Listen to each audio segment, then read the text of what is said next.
Assalamualaikum warahmatullahi wabarakatuh. Sebelumnya perkenalkan nama saya Zudan Rahmatul Maula dan rekan-rekan saya Ria Fani Yolasa, Salsabila Putri, Salisa Fatih, Dwi Septianingsih, Sinta Latifah Hikmawati, dan Evelyn Ainun Hidayah. Kami dari kelompok 4 pengantar manajemen akan mempresentasikan hasil diskusi kami mengenai fungsi manajemen. Jadi, fungsi manajemen sendiri ada 5, yaitu perencanaan atau planning, pengorganisasian atau organizing, staffing, koordinasi atau coordinating, dan pengawasan atau controlling. Fungsi pertama yaitu perencanaan. Manajer pasti memperhatikan masa depan dalam membuat keputusan-keputusan atau kebijakan untuk menjalankan bisnisnya atau suatu organisasi. Maka dari itu dibutuhkan suatu perencanaan atau planning, yaitu langkah pertama atau dasar yang digunakan untuk memilih suatu tujuan dalam perusahaan atau organisasi. Perencanaan ini meliputi berbagai tujuan, batasan strategi, kebijakan atau keputusan-keputusan yang dibuat dalam pencapaiannya, serta penerapan kinerja para pekerja agar dapat menjadi lebih baik. Perencanaan juga memiliki tujuan, yaitu yang pertama, planning adalah jalan atau cara untuk mengantisipasi dan merekam perubahan. Dalam hal ini, untuk dapat yang lebih baik pasti dibutuhkan suatu perencanaan agar periode sebelumnya dan juga agar masa depannya atau masa yang akan datang bisa tercapai sesuai dengan rencana. Perencanaan juga memberikan pengarahan kepada administrator maupun non-administrator. Perencanaan dapat menghindari atau setidaknya mengurangi atau memperkecil tumpang tindih dan pemborosan pelaksanaan aktivitas-aktivitas. Perencanaan menetapkan tujuan-tujuan dan standar-standar yang akan digunakan untuk memudahkan pengawasan. Adapun tahapan perencanaan. Yang pertama, tahap pertama, yaitu dengan menetapkan tujuan atau serangkaian tujuan. Diawali dengan keputusan tentang keinginan atau kebutuhan organisasi tersebut dalam mencapai atau memberikan tujuannya agar perusahaan atau organisasi itu dapat berjalan dengan lancar. Kedua, merumuskan kondisi saat ini berhubungan dengan waktu yang akan datang. Dengan merumuskan kondisi saat ini, agar dapat untuk menjadi yang lebih baik, karena berhubungan dengan masa yang akan datang, maka dibutuhkan suatu perencanaan agar dalam perumusan kondisi saat ini bisa mencapai yang lebih baik lagi. Yang ketiga, mengidentifikasi segala kebutuhan dan hambatan untuk mengukur kemampuan. Dalam hal ini, bisa dalam suatu organisasi diukur kemampuannya dalam mencapai tujuannya. Kemudian yang keempat, mengembangkan rencana atau serangkaian kegiatan untuk pencapaian tujuan. Pengembangan berbagai alternatif kegiatan ini untuk yang terbaik dalam pencapaian tujuan suatu organisasi atau perusahaan. Seperti contoh pada perusahaan yang bergerak dalam bidang sepatu, mereka pasti akan membuat suatu perencanaan agar dapat menghasilkan profit yang lebih dan juga agar dapat go luar negeri. Maka, disusunlah perencanaan yang pertama yaitu menyusun rencana pemasaran. Dalam hal ini pastinya dalam produk-produk dalam negeri pasti membutuhkan pemasaran yang luas. Apalagi agar dapat ke luar negeri dibutuhkan target pemasaran yang tepat. Dalam hal itu, kemudian yang kedua menentukan target pasar atau menyusun atau memutuskan strategi untuk memantau dan menjangkau target pasar yang telah dipilih. Yang ketiga, menentukan sumber daya yang dibutuhkan. Untuk menjangkau target pasar, pastinya akan dibutuhkan sumber daya agar bisa lebih tertarik. Seperti bahan yang dipilih harus berkualitas dan juga desain yang dipilih harus menarik mungkin. Serta banyaknya target pasar tersebut akan bisa mempermudah pemasaran. Itulah seperti contoh berbagai untuk perencanaan.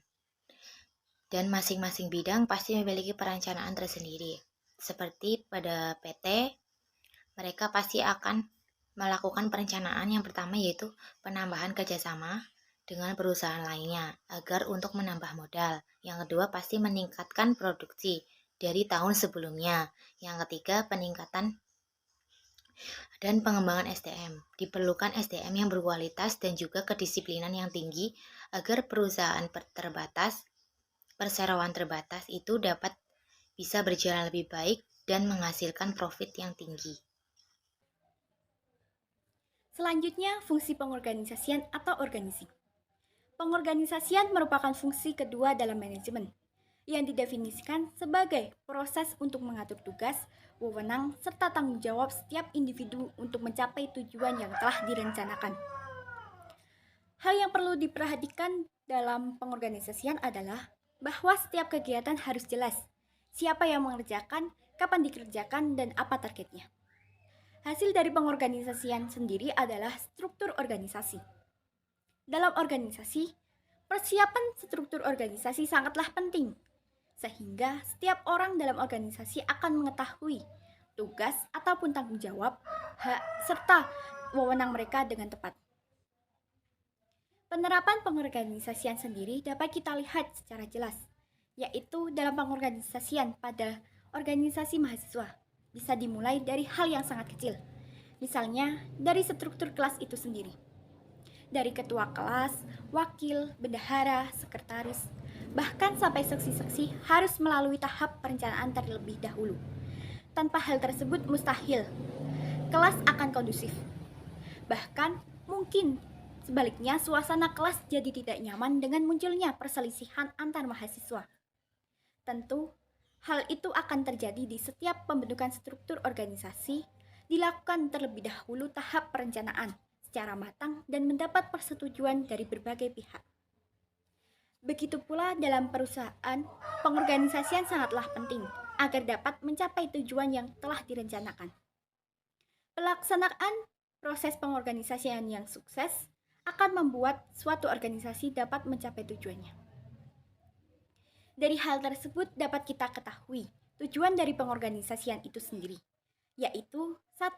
Membantu mempermudah koordinasi antar pihak di dalam suatu perusahaan. 2. Membantu membagi tugas sesuai dengan kondisi yang terjadi di perusahaan. 3. Membantu setiap bagian perusahaan mengetahui apa yang akan dilakukan dan tugas-tugasnya. 4. Mempermudah pengawasan terhadap perusahaan. 5. Membantu mewujudkan hubungan yang rukun antar individu. Staffing yaitu kegiatan untuk memperoleh karyawan yang efektif yang akan mengisi jabatan-jabatan kosong di dalam organisasi. Ciri-ciri staffing yaitu memiliki jabatan, wewenang, dan tugas yang jelas, sehingga setiap pekerjaan dapat dilaksanakan dengan tepat.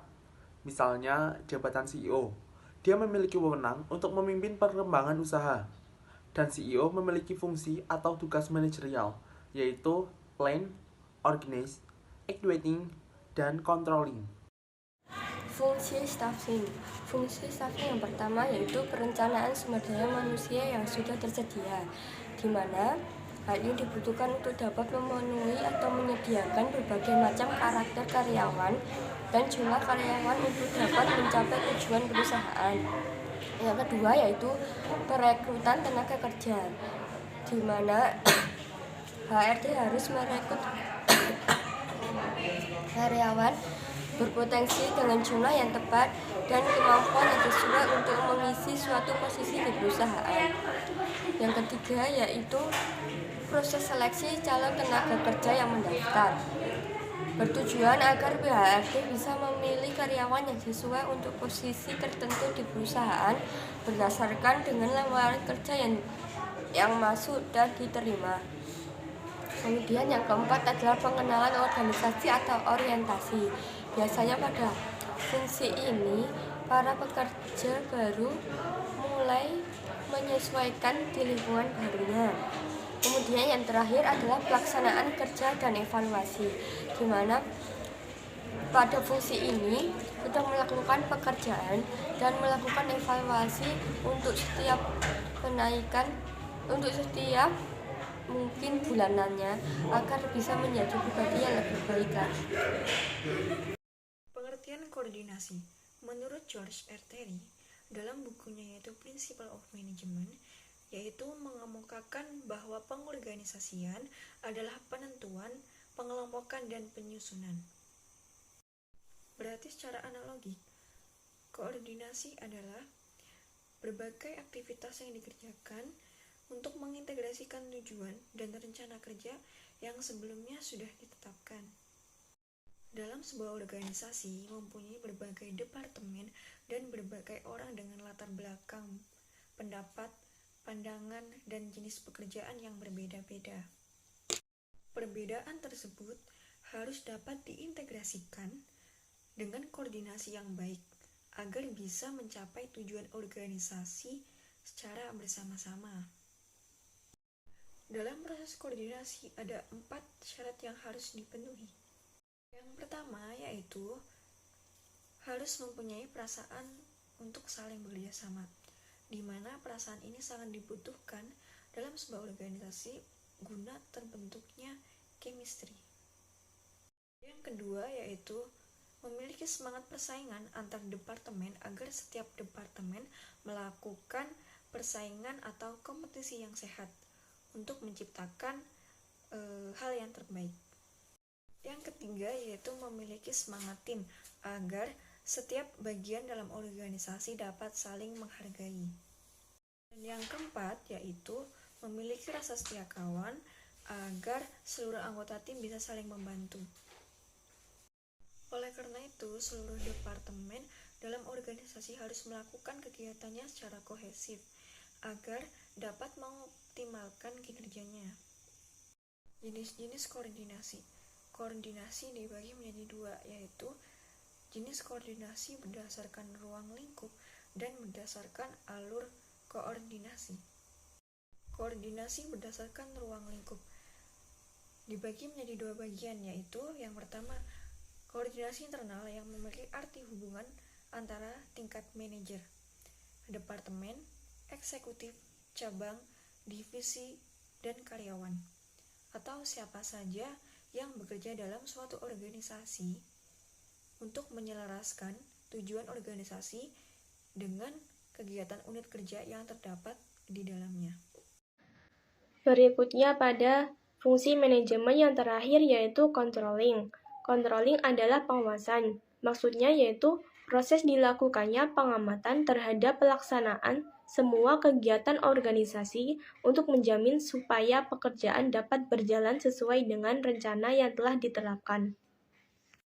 Selanjutnya pada tujuan dan manfaat koordinasi. Tujuan koordinasi itu sendiri diantaranya yaitu meraih dan menjaga keefektivitasan organisasi seoptimal mungkin dengan kebersamaan, keselarasan, serta keseimbangan antara aktivitas yang saling berhubungan. Yang kedua adalah menjalankan pencegahan pada munculnya konflik dan membuat efisiensi yang optimal pada berbagai kegiatan yang interdependen dengan kesepakatan yang mengakomodir semua elemen yang berhubungan. Yang ketiga adalah koordinasi berupaya untuk menciptakan dan menjaga supaya suasana dan perilaku yang ada saling merespon dan mengantisipasi pada setiap unit kerja baik yang berhubungan atau tidak. Hal ini agar kesuksesan masing-masing unit tidak mengganggu atau diganggu oleh unit lainnya. Untuk itu dibutuhkan koordinasi dengan jaringan komunikasi dan informasi yang efektif. Sedangkan manfaat koordinasi diantaranya yaitu supaya pimpinan bisa melakukan sinkronisasi kegiatan fungsional dengan berbagai tujuan masing-masing unit yang berbeda, demi tercapainya tujuan bersama seefektif dan seefisien mungkin dengan keterbatasan sumber daya yang ada. Selanjutnya, untuk menghindari persaingan yang buruk, dan juga mendukung pimpinan untuk mensinergikan dan mengatur perkembangan antara satu unit dengan unit lainnya. Jadi, untuk melihat kemampuan seorang manajer sebagai pemimpin dalam melakukan koordinasi dilihat dari besar kecilnya jumlah bawahan yang ada dalam tanggung jawabnya, yang dikenal juga sebagai rentang manajemen. Koordinasi dibutuhkan sekali oleh para karyawannya, sebab tanpa koordinasi, setiap karyawan tidak mempunyai pegangan mana yang harus diikuti sehingga akan merugikan organisasi itu sendiri. Dan yang terakhir, fungsi manajemen yang tidak kalah penting yaitu fungsi pengawasan atau fungsi controlling. Menurut pendapat MC Farlan yang dikutip dalam buku Manulang tahun 2005 di halaman 143, pengawasan ialah suatu proses di mana pimpinan ingin mengetahui apakah hasil pelaksanaan pekerjaan yang dilakukan oleh bawahannya sesuai dengan rencana, perintah, tujuan, atau kebijakan yang telah ditentukan. Nah, sebagai contoh, seorang manajer meminta hasil kerja tiap minggu dari staf bagian keuangan untuk dicocokkan apakah hasil kerja tersebut sesuai dengan goal atau rencana yang sedang dijalankan. Tentu saja, fungsi pengawasan atau fungsi controlling ini memiliki tujuan yang paling utama yaitu untuk meminimalisir kegagalan. Adapun beberapa ciri-ciri pengawasan yang efektif menurut Sarwono. Yang pertama, tepat waktu. Tepat waktu memiliki artian dikumpulkan, disimpulkan, dievaluasi, dan dilakukan kegiatan perbaikan. Dan yang kedua, objektif atau menyeluruh dalam arti mudah dipahami. Yang ketiga, fokus pada bidang-bidang penyimpangan yang sering terjadi. Dan yang keempat, terkoordinasi. Terkoordinasi dengan aliran kerja. Karena hal ini bisa menimbulkan kesuksesan ataupun kegagalan. Nah, maka dari itu, operasi harus sampai pada karyawan yang memerlukannya. Dan yang terakhir, fleksibel. Fleksibel memiliki artian yaitu harus dapat disesuaikan dengan situasi yang dihadapi, sehingga tidak harus membuat sistem baru bila terjadi perubahan kondisi.